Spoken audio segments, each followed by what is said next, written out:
Sam और Molly ने तो मिलकर एक छोटा सा अपार्टमेंट भी रेंट पे लिया होता है जहाँ पर वो दोनों आराम से रह सकें। सैम मॉली से बहुत ही ज्यादा प्यार करता था और उसकी खुशी के लिए कुछ भी कर सकता था। सैम का तो कार्ल नाम का एक बहुत ही अच्छा दोस्त होता है जो उसी के साथ उसकी कंपनी में काम किया करता था। एक दिन सैम और कार्ल मिलकर अपना अपना काम कर रहे थे। तभी सैम को पता चला कि उनके बैंक में एक अकाउंट के अंदर काफी सारे पैसे हैं और उन सारे अकाउंट्स को हैंडल करने का काम वही करता था। इसीलिए सैम ने सिक्योरिटी पर्पस के लिए उन सारे अकाउंट्स को हैंडल करने का सिस्टम का पासवर्ड ही चेंज कर दिया। कार्ल पता नहीं क्यों सैम से आकर पूछने लगता है कि आखिर तुमने पासवर्ड चेंज ही क्यों किया, लेकिन सैम को कुछ गड़बड़ लग रही थी इसीलिए उसने ये सारी चीजें की। कार्ल तो इंसिस्ट करने लगा कि ये काम मैं कर देता हूँ, लेकिन सैम का मानना था कि ये काफी बड़ा अमाउंट है और इसे सुरक्षित रखना बहुत जरूरी है, इसीलिए वो अपना काम किसी और को नहीं देता। अब अपना काम खत्म करने के बाद सैम मॉली के साथ नाइट क्लब में जाता है काफी मजे करने के लिए। रास्ते में वो दोनों एक दूसरे को पकड़कर चल ही रहे थे, तभी अचानक एक चोर उनके ऊपर आकर हमला करने लगा। वो चोर सैम के पास मौजूद सारे के सारे पैसे छीनने की कोशिश कर रहा होता है, लेकिन सैम भी उसका डटकर मुकाबला कर रहा था। तभी अचानक उस चोर के पास जो गन मौजूद थी वो चल जाती है। चोर तो वहाँ से भागने लगा और सैम उसका पीछा भी कर रहा था, लेकिन कुछ दूर बाद उसने पीछा करना छोड़ दिया और सैम वापस मॉली की तरफ आ गया। लेकिन यहाँ उसकी आंखें खुली की खुली रह जाती हैं क्योंकि मॉली के हाथ में उसकी बॉडी मौजूद थी और सैम को तो गोली लगने की वजह से वो कब का मर चुका था। थोड़ी दूरी पर एक अजीब तरीके की रोशनी आने लगी जिसे कि सैम देखने लग जाता है। यहाँ पर सैम पूरी तरीके से समझ चुका था कि वो मर चुका है और ये उसकी स्पिरिट है और अब सैम ना ही किसी को दिखाई देगा और ना ही किसी को टच कर पाएगा। मॉली सैम की डेड बॉडी को लेकर हॉस्पिटल चली आती है उसका इलाज कराने के लिए। वहीं सैम की आत्मा भी हॉस्पिटल में पहुंच चुकी थी। सैम नहीं समझ पा रहा होता कि आखिर ये सारी चीजें उसी के साथ क्यों हो रही हैं। तभी अचानक सैम के सामने एक बूढ़ा आदमी आ गया जो उससे बातें कर रहा था। यानी कि ये पता चलता है कि ये बूढ़ा आदमी भी उसी की तरह मर चुका है और ये उसकी आत्मा है। वो बूढ़ा आदमी तो सैम को एक दूसरे पेशेंट की तरफ दिखा रहा था जिसकी ऑपरेशन हो रही होती है। बूढ़े आदमी ने पहले ही कह दिया कि ये बच नहीं पाएगा, जिसकी थोड़ी ही देर बाद ऊपर से एक रोशनी आती है और उस ऑपरेशन हो रहे आदमी के बॉडी से उसकी आत्मा लेकर चली जाती है। बूढ़े आदमी ने कहा कि अच्छा हुआ इसकी आत्मा को कोई शैतान नहीं लेने आया। यानी कि अब सैम भी पूरी तरीके से एक आत्मा बन चुका है और वो किसी को नहीं दिखाई देगा। मॉली और उसके सारे लोग सैम के मरने के बाद उसका फ्यूनरल कर लेते हैं। मॉली तो सैम के जाने के बाद बहुत ही ज्यादा अकेली हो गई थी। वो समझ नहीं पाती कि आखिर उसके साथ ऐसा क्यों हुआ। सैम जो कि एक आत्मा बन चुका था वो साइड में ही खड़ा था और मॉली को चिल्ला चिल्ला कर बोल रहा होता है कि मैं यहीं पर हूँ। पर अफसोस की बात थी कि ना ही उसे कोई सुन सकता है और ना ही देख सकता है। लेकिन मॉली की एक छोटी कैट पता नहीं कैसे सैम को देख पा रही थी, क्योंकि जानवरों के अंदर आत्माओं को महसूस करने की एबिलिटीज होती है। अब थोड़ी देर बाद अचानक सैम के घर पर उसका बहुत ही प्यारा दोस्त काल आ जाता है। काल यहाँ पर मॉली से कह रहा था कि मुझे सैम की कुछ इंपॉर्टेंट फाइल्स चाहिए जो उसकी कंपनी में बहुत ही ज्यादा जरूरत है। हालांकि वो सामान लेकर जाता रहता है, लेकिन मॉली ने एक एक्स्ट्रा सामान उससे ले लिया जो सैम हमेशा अपने पास ही रखता था। अब काल ने मॉली का उदास हुआ चेहरा देखकर उससे पूछ लिया कि क्या तुम मेरे साथ बाहर डिनर पर चलोगी कि नहीं। हालांकि शुरुआत में मॉली बहुत ही ज्यादा अकेला फील कर रही होती है, इसीलिए उसने मना कर दिया, लेकिन बहुत बार इंसिस्ट करने के बाद मॉली काल के साथ जाने के लिए मान जाती है। सैम थोड़ा सा जेलस फील कर रहा था और वो रोकने की भी कोशिश करता है, लेकिन वो पूरी तरीके से मजबूर था। लेकिन कुछ ही घंटे बीतने के बाद दरवाजा अपने आप ही ओपन होता है, जहाँ सैम ने देखा कि ये तो वही चोर है जिसने की उसकी जान ली थी। यानी कि वो ढूंढते हुए हमारी जगह पर आ गया और चोरी करने के लिए अंदर घुसने लगा। सैम की आत्मा उस चोर को रोकने की बहुत कोशिश कर रही थी, पर ये पूरी तरीके से बेकार था। सैम तो उस चोर को टच भी नहीं कर पा रहा होता है और अब वो चोर सैम के घर में कुछ इंपॉर्टेंट चीज ढूंढने लगा। अब थोड़ी देर में वहाँ मॉली वापस आ जाती है, जिसे कि सैम बताने की कोशिश कर रहा था कि वो चोर यहीं पर है और अगर तुमने सावधानी नहीं बरती तो वो तुम पर हमला भी कर सकता था। लेकिन मॉली सैम को कहाँ देख पा रही थी, वो तो कमरे में चली जाती है अपने कपड़े बदलने के लिए। चोर लगातार मॉली के ऊपर नजर रख रहा था और अब उसकी नीयत बदलने लगी थी। वो तो मॉली के साथ जबरदस्ती करने के लिए आगे बढ़ता ही है। तभी सैम ने उस बिल्ली को डरा दिया, जिससे कि वो डायरेक्टली चोर के ऊपर चली गई। चोर के मुंह पर बहुत ही तेज हमला होने के कारण वो वहाँ से भागने लगता है। सैम भी लगातार उस चोर का पूरी तरीके से पीछा कर रहा था, क्योंकि उसे पता करना होता है कि आखिर ये हमारे घर में क्यों आया है। भागते भागते वो दोनों एक मेट्रो स्टेशन में पहुंच जाते हैं। सैम तो लगातार उस चोर का पीछा करते जा रहा था। तभी अचानक मेट्रो के अंदर एक और आत्मा आ जाती है, जिसने कि सैम के ऊपर हमला कर दिया था। दरअसल वो आत्मा कह रही थी कि ये इलाका मेरा है और तुम यहाँ से चले जाओ। सैम वहाँ से दूर तो चला जाता है, लेकिन उसने देखा कि ये आत्मा मिरर को भी तोड़ पा रही है और वहीं सैम जिस भी चीज से टकराता वो उसके आर पार हो जाता। आखिर ये आत्मा उससे अलग कैसे है। पर अब इन सारी चीजों को छोड़कर वो सिर्फ उस चोर का पीछा कर रहा था। वो चोर अब अपने घर में आ जाता है और किसी को कॉल लगाकर कहता है कि मैं वो चीज नहीं लेकर आ पाया, वहाँ पर वो लेडी आ गई थी, लेकिन मैं 2 दिन के अंदर वो काम कर दूंगा। अब यहाँ पर सैम बहुत ही ज्यादा टेंशन में आ गया कि वो मॉली को किस तरीके से बचाए, क्योंकि इस चोर की नीयत मॉली के प्रति खराब होती जा रही थी और शायद ये उसकी जान भी ले ले। पर सैम आखिरकार अपनी प्रॉब्लम किसको बताए, कोई भी ना ही उसे देख सकता है और ना ही सुन सकता है। अब सैम जब रास्ते पे जा रहा था तो उसे एक शॉप दिखाई देती है जो कि एक स्पिरिचुअल एडवाइजर की थी। इस शॉप के अंदर ओडा नाम की एक लेडी काम करती है जिसका ये दावा था कि वो इंसानों के मरे हुए रिश्तेदारों से बात करती है, यानी कि वो लिटरली आत्माओं से बात करती थी। लेकिन ये सारी चीजें पूरी तरीके से गलत होती हैं। ये सारी एबिलिटीज ओडा की माँ और उसकी माँ के पास मौजूद थी, पर ओडा तो लोगों को बेवकूफ बनाकर पैसे कमाती। सैम भी इन सारी चीजों को देखकर बहुत ही ज्यादा हंस रहा होता है और अपनी बात कह रहा होता है, लेकिन अचानक ओडा को सैम की आवाजें सुनाई देने लगी और वो एकदम से डर गई। सैम भी ये बात नोटिस कर लेता है कि आखिर कोई तो मिला जो उसकी बातें सुन सकता है। सैम ने तो अब ओडा को कहना स्टार्ट कर दिया था कि प्लीज तुम मेरी मदद करो, नहीं तो वो चोर मेरी मॉली को भी मार देगा। भले ही ओडा के पूर्वजों के अंदर आत्माओं से बात करने की एबिलिटीज थी, लेकिन ये सारी चीजें ओडा के लिए काफी ज्यादा नई होती हैं, इसीलिए वो किसी भी आत्मा के काम को पूरा करने में बहुत ही ज्यादा डर रही थी। उसने तो सैम को मना कर दिया था कि वो उसकी कोई मदद नहीं कर सकती, लेकिन सैम जिसे कोई देख तो नहीं सकता था, लेकिन ओडा उसकी आवाज सुन सकती थी। वो लगातार ओडा के चारों तरफ चिल्लाने लगता है। सैम तो ओडा को सोने तक भी नहीं देता था और अब इतने समय बाद जाकर ओडा ने डिसीजन लिया कि वो सैम की मदद करेगी। ओडा मॉली को कॉल करके उसे सैम के बारे में सब कुछ बता देती है कि सैम की आत्मा अभी भी मेरे साथ है, लेकिन मॉली तो कह रही थी कि सैम तो मर चुका है, आखिर वो वापस कैसे आ गया। जब ओडा मॉली को आत्मा के बारे में बताती है तो मॉली उसके ऊपर विश्वास नहीं कर रही थी, क्योंकि उसे भरोसा था कि स्पिरिट जैसी कोई चीज नहीं होती। लेकिन सैम ओडा से कहता है कि हमें मॉली को बचाना होगा, नहीं तो वो चोर उसकी भी जान ले सकता था। वो दोनों मॉली के घर के सामने चले जाते हैं और ओडा उसे वो सारी बातें बता रही थी जो कि सैम और मॉली को ही पता होती हैं, यानी कि उनकी पर्सनल बातें। ये सुनकर मॉली तुरंत ही नीचे आ गई और ओडा को अंदर बुला लिया, पर मॉली अभी भी विश्वास नहीं कर पा रही थी कि आखिर सैम की आत्मा यहाँ पर कैसे आ गई। ओडा उसे वो सारी चीजें कहती है जो सैम कहता जा रहा था। उसने मॉली को समझाया कि वो चोर जिसने की सैम को मारा था वही तुम्हारे घर पर आ रहा है और उसी चोर से तुम्हारी जान को खतरा है। मॉली इसीलिए कन्विंस हो गई थी क्योंकि ओडा ने सैम के थ्रू वो बातें भी बताई होती हैं जो उन दोनों के सिवा किसी और को नहीं पता। सैम ने तो उस चोर का पता भी लगाया था जिसका नाम विली होता है। सैम ओडा के थ्रू कहता जा रहा था कि जब तुम काल के साथ बाहर गई थी तब वही चोर जिसका नाम विली था वो हमारे घर पर आया होता है। वो किसी चीज को ढूंढ रहा था जो उसे मिली नहीं, पर वो कुछ दिनों बाद वापस ट्राई करेगा चोरी करने की। और मेरी मौत कोई हादसा नहीं थी बल्कि मेरा मर्डर हुआ था। ये सारी बातें ओडा के थ्रू सैम बता रहा होता है, क्योंकि अब वो कह रहा था कि मॉली को ये सारी की सारी बातें अब पुलिस स्टेशन में कहनी पड़ेंगी जिससे कि हमें जस्टिस मिल सके। ओडा ने जैसे ही पुलिस के बारे में सुना वो तुरंत ही उठकर जाने लगी। उसने सैम से कह दिया कि मैंने तुम्हारी जितनी मदद हो सके उतनी की, पर मैं इन सारी चीजों में अब नहीं फंसना चाहती। इसीलिए ओडा गुस्से में वहाँ से दूर चली जाती है। यहाँ पर अब मॉली सैम के दोस्त काल को बुलाकर उसे सारी बातें बता रही थी, क्योंकि एक वही था जिससे वो अपनी बातें शेयर कर सकती है। मॉली ने तो काल को सारी बातें बताते हुए ये कहा कि उस चोर का एड्रेस मुझे सैम की आत्मा ने दिया है, लेकिन काल कह रहा था कि ये बातों पर विश्वास मत करो, ये पूरी तरीके से बेकार हैं। लेकिन मॉली की इतना ज्यादा रिक्वेस्ट करने पर काल उस एड्रेस पर जाकर उस चोर को देखने के लिए चला गया था। उसके साथ में सैम भी मौजूद होता है। अब काल तो सीधे चले आया विली नाम की उस चोर के यहाँ पर जिसका एड्रेस ओडा ने दिया था। सैम भी काल के पीछे पीछे ही होता है। काल को तो घर के अंदर जाते ही विली नाम का वो चोर मिल गया था जो कि डिनर कर रहा था, लेकिन काल उस चोर से जाकर ऐसे बात करने लगा था जैसे कि वो पहले से जानता हो। दरअसल बात ये थी कि ये सारा प्लान काल का होता है। काल ने ही सैम से एक इम्पोर्टेंट पासवर्ड पता करने के लिए इस चोर को हायर किया था ताकि वो पैसों के बदले उसका काम कर दे। दरअसल काल जिस बैंक में काम करता था वो उसका यूज करके कुछ ड्रग डीलर्स की मदद कर रहा होता है। उसे उनके ब्लैक मनी को व्हाइट मनी में कन्वर्ट करना था। उन पैसों में तो काल के भी कुछ पैसे थे जो अब उसे तुरंत ही लौटाने हैं, नहीं तो वो ड्रग डीलर्स उसे छोड़ेंगे नहीं। लेकिन जब ये सारी बातें सैम को पता चली थी तब उसने पासवर्ड ही चेंज कर दिया। इसीलिए काल किसी भी तरीके से पासवर्ड जानना चाहता था जो सैम के वॉलेट में रखा होता है,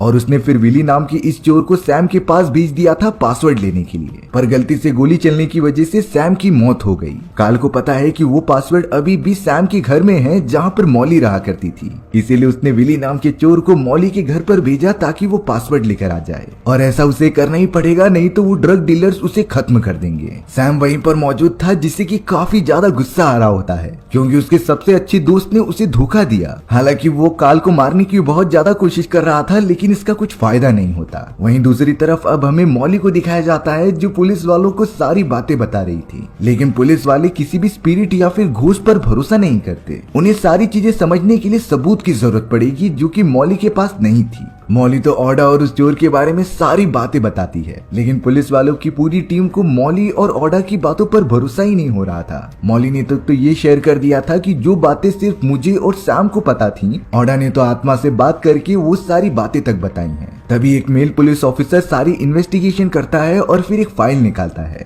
उसने बताया कि हमारे पास ऑडा के खिलाफ बहुत सारे केसेस दर्ज हैं। वहीं विली नाम के जिस चोर के बारे में मॉली बात कर रही थी उसके खिलाफ कुछ भी नहीं था। ऑडा तो इलीगल केसेस में बहुत बार जेल आ चुकी है, इसीलिए वो मॉली की बातों पर अब और भी ज्यादा भरोसा ही नहीं करते। अब हमें यहाँ पर काल दिखाया जाता है जिसके पास सैम के घर की चाबी मौजूद थी। वो तुरंत ही अंदर घुसकर पासवर्ड को ढूंढने लगा जो सैम के पास मौजूद था। कुछ ही देर के अंदर अंदर उसे वो पासवर्ड मिल भी गया। काल उस पासवर्ड की मदद से तुरंत अपने बैंक ऑफिस में आता है और उन सारी चीजों से लॉगिन करने लगता है। अब उसके पास वो सारे एक्सेस थे जिससे कि वो ड्रग डीलर्स के साथ अकाउंट के से डील करता था, यानी कि उसके पास जो $4 मिलियन थे वो उसे ब्लैक से व्हाइट में कन्वर्ट करने का प्रोसेस भी चालू कर देता है। काल ने तो सबसे पहले वो सारे ब्लैक मनी रीटा मिलर नाम की एक लेडी के अकाउंट में ट्रांसफर कर दिया। ताज्जुब की बात होती है कि इस नाम का कोई अकाउंट ही नहीं होता। दरअसल काल इसी तरीके से ब्लैक मनी को पूरी तरीके से व्हाइट में कन्वर्ट कर देगा जिससे कि उन सारे ड्रग डीलर्स का काम हो जाएगा और उसे भी काफी सारे पैसे मिलेंगे। सैम तो वहाँ खड़े होकर काल द्वारा किए गए सारी चीजें देख रहा था। उसे रियलाइज हो जाता है कि काल कितना बुरा आदमी है और अपने फायदे के लिए वो कुछ भी कर सकता है। अब काल सीधा चले जाता है मॉली के घर पर क्योंकि उसका काम तो हो गया था, लेकिन अब वो चाहता है कि सैम के जाने के बाद वो मॉली को अपनी तरफ कर ले और उसके साथ रिलेशनशिप बनाए। काल ने तो मॉली के साथ काफी अच्छी तरीके से बातें भी करना स्टार्ट कर दिया था। काल मॉली को ये समझाता है कि भले ही चाहे कुछ भी हो गया हो, हमें मूव ऑन कर लेना चाहिए। इन बातों में मॉली भी कहीं न कहीं फंसते जा रही थी और वो दोनों काफी ज्यादा क्लोज आने लग जाते हैं। सैम ये चीजें बिल्कुल भी देख नहीं पा रहा था, इसीलिए वो उनके ऊपर कूद जाता है, बट इसका कुछ फायदा नहीं होता क्योंकि वो तो उनकी बॉडी के आर पार हो जा रहा था। लेकिन जैसे ही वो दोनों किस करने जाते, सैम के हाथ से एक फोटो फ्रेम नीचे गिर जाती है। ये फोटो तो मॉली और सैम की थी जो बहुत पुरानी होती है। मॉली ने जब उस फोटो फ्रेम को देखा तब उसे सैम की याद आने लगी और वो काल को अपने से दूर हटा लेती है और कहती है कि हम ये नहीं कर सकते, मैं अभी भी सैम से ही प्यार करती हूँ।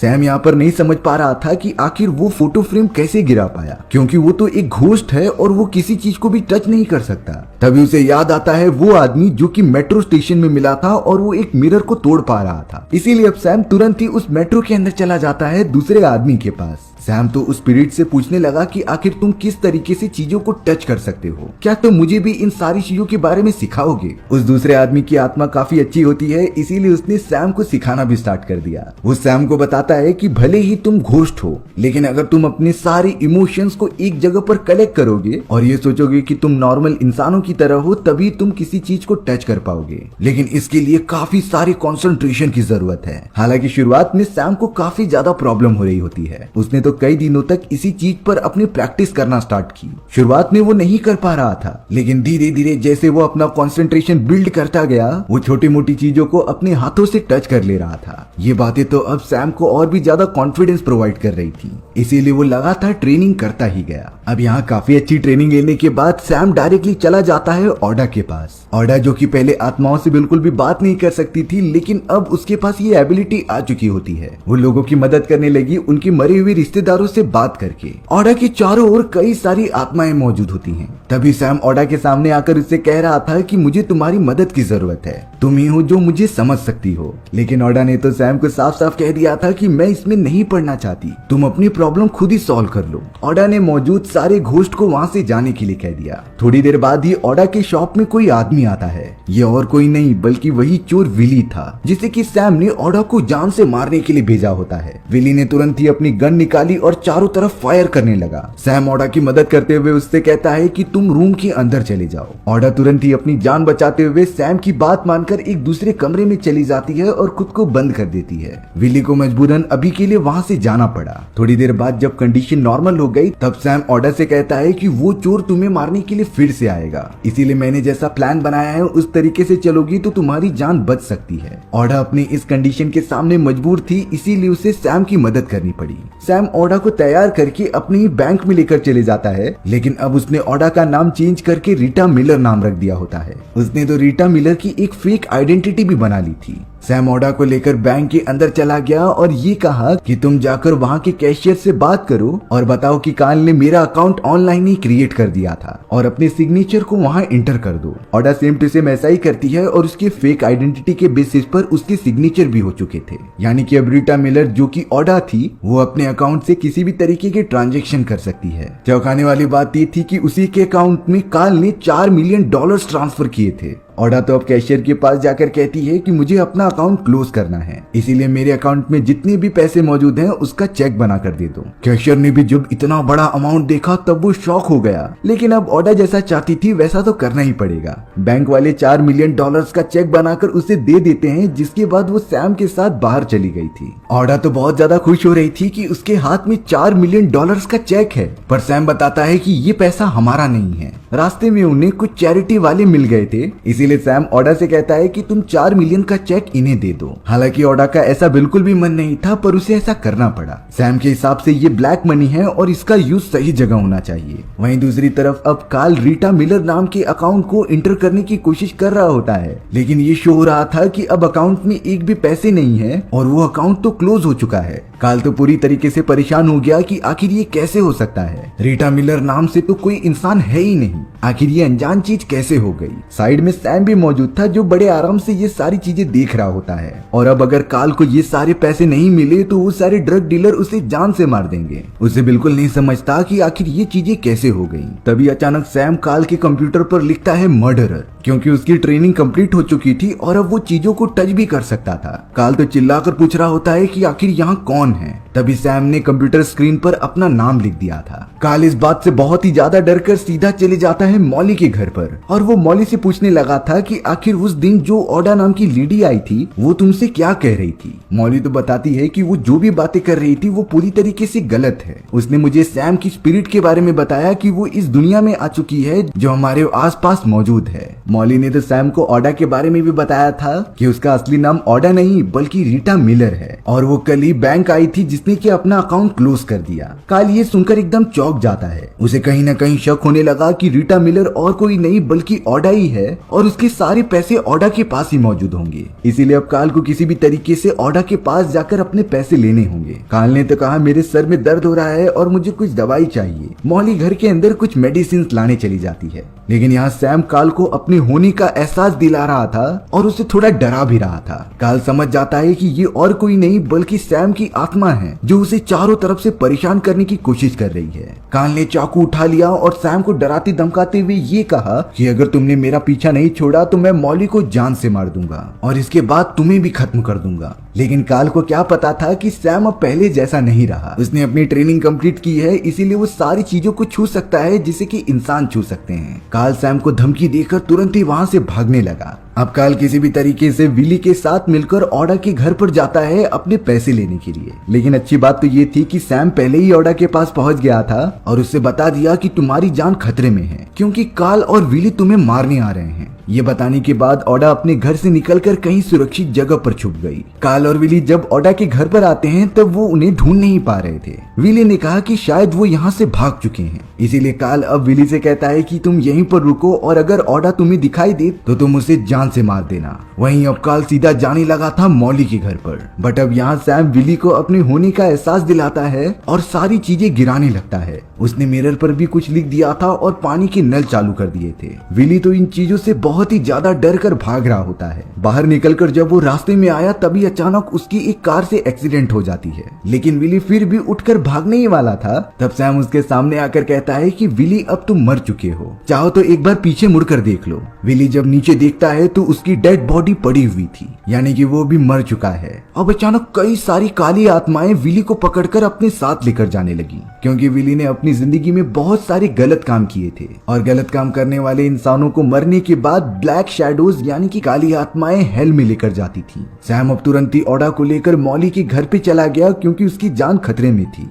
काल कभी भी यहाँ आकर मॉली के ऊपर हमला कर सकता था, लेकिन यहाँ मॉली ने ओडा को देखकर अपना दरवाजा बंद कर लिया होता है। उसे ओडा पर जरा भी भरोसा नहीं था। तभी सैम ओडा से कहता है कि तुम यहाँ पर एक कॉइन रखो। वहाँ कॉइन आते ही सैम उस कॉइन को हवा में उठाते हुए मॉली के हाथ पर रख देता है। ये देखकर मॉली को विश्वास हो गया था कि सैम की आत्मा सच में मौजूद है, इसीलिए अब मॉली ओडा को घर के अंदर आने की इजाजत दे देती है। उसे अब सारी बातों पर भरोसा भी हो चुका था। यहाँ पर ओडा सैम की आत्मा से कहती है कि अगर तुम चाहो तो मेरी बॉडी को काबू में कर सकते हो, जिससे कि तुम अपनी बातें मॉली के सामने रख पाओगे। सैम ऐसा ही करता है और ओडा की बॉडी में चले जाता है, जिससे कि दोनों की आत्माएं कंबाइन हो गई थी। और अब सैम की आत्मा जो ओडा के बॉडी में थी वो मॉली के साथ प्यार भरी बातें करने लग जाती है और उसे एहसास दिलाती है कि ये सैम ही है। मॉली भी बहुत ही ज्यादा भावुक हो उठी थी, लेकिन अब अचानक दरवाजे के बाहर काल आ चुका था जो अंदर घुसने की कोशिश कर रहा होता है। सैम जो ओडा की बॉडी में था वो मॉली को लेकर एक दूसरे रास्ते से दूर भागने लगा,